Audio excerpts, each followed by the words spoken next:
I think the whole point of loss is it's kind of an unfamiliar experience for anyone, and when you encounter it, it becomes this moment of listening and seeing in ways that you wouldn't otherwise do.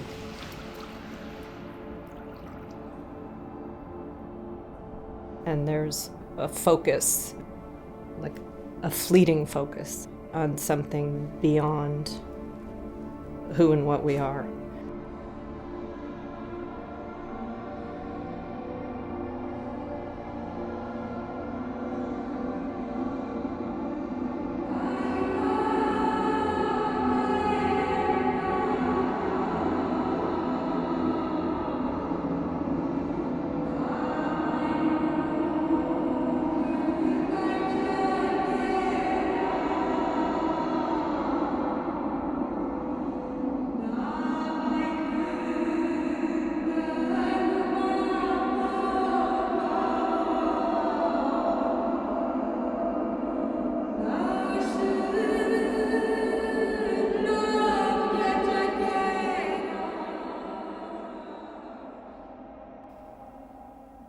I started working as a photographer, and photography is so bound to death and time and a cessation of time. And thinking about continuums, both artifice and reality and all of these interweavings. And I wanted to, at one point, do photographs of professional mourners. Well, so mourning happens on so many different levels. The civic, national, global, personal, and in the United States right now, much of that is guided by media or social media, and the ways in which we've explored how to process the unknowable feel very limited.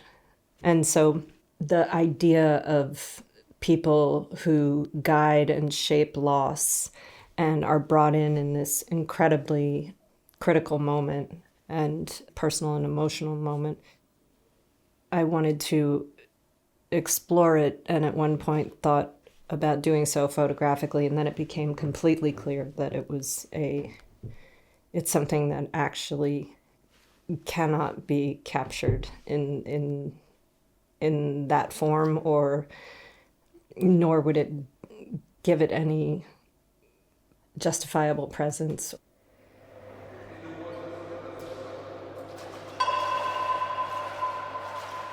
My work is so often about the idea, and then what you do with the idea doesn't matter, whether it's performance, sound, photography, an installation. And this just absolutely felt like it needed to be sonic. And something that's beyond language, beyond image, beyond definition, and something that is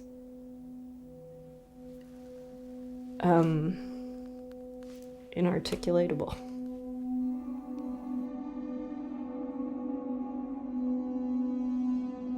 In Start Again the Lament, we have the laments of professional mourners that are broadcast and replayed in this relentless cacophony, but also sometimes in isolation.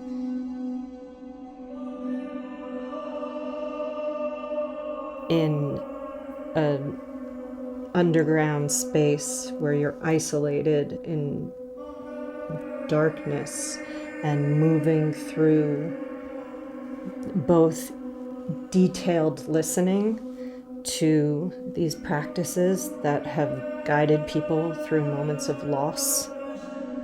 And as you move through it, it's engulfing and surrounding you.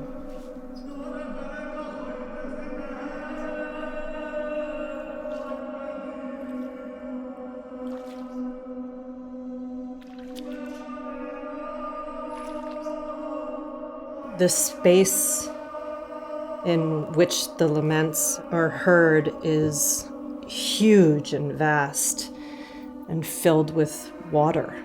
And it's a very dark water that functions almost like a mirror.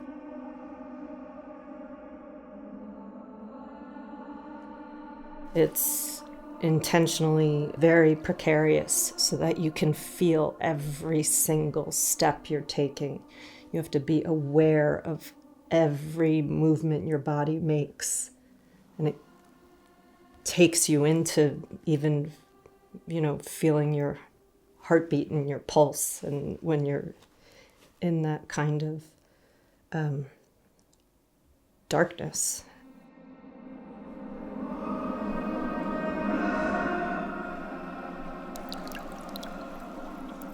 Lament is literally expressing discontent. It is a sound of discontent, a sound of upset, a way of having it be heard. And, protest is certainly a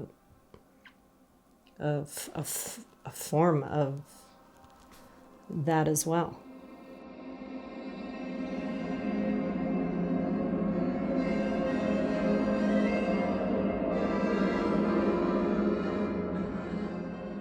If you look at the history of professional mourning, it's often been marginalized by different governments and systems because it's a threat to a certain order. The ways in which people and communities respond to loss is extremely important because everything can change in that moment.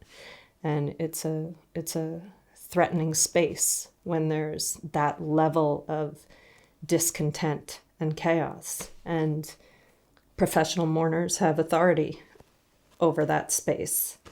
And it's a space that also governments try to have authority over. But also you could take that to a very personal level and, mothers try to guide their children through that space. Or, it's an important space where things are defined and where there's real possibility for dramatic shifts.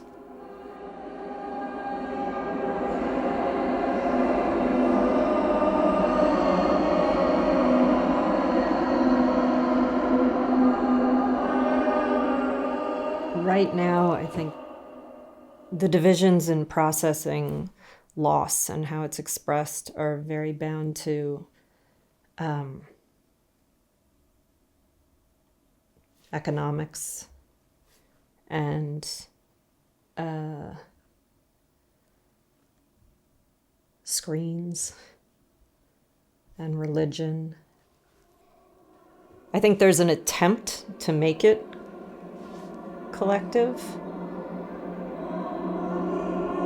but in that process of media taking over that space, I think everyone is just more and more isolated and literally doesn't know what to do with it. So, people don't even know where to put loss or grief anymore. And I think it's very linked to a tethering or a cut from any connection with family, the natural world, and communities.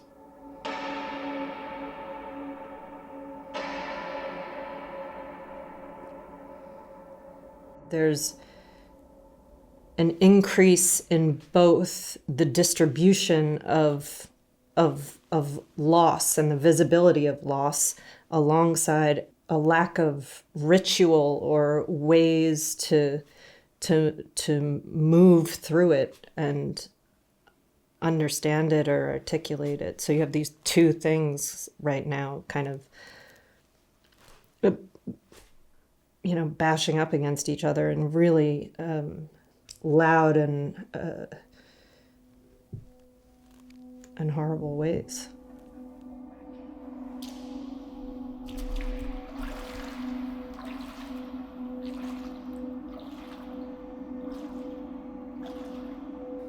It certainly feels like we've sort of hit some moment of saturation, of loss and discontent and death. But it's not. This is the human story.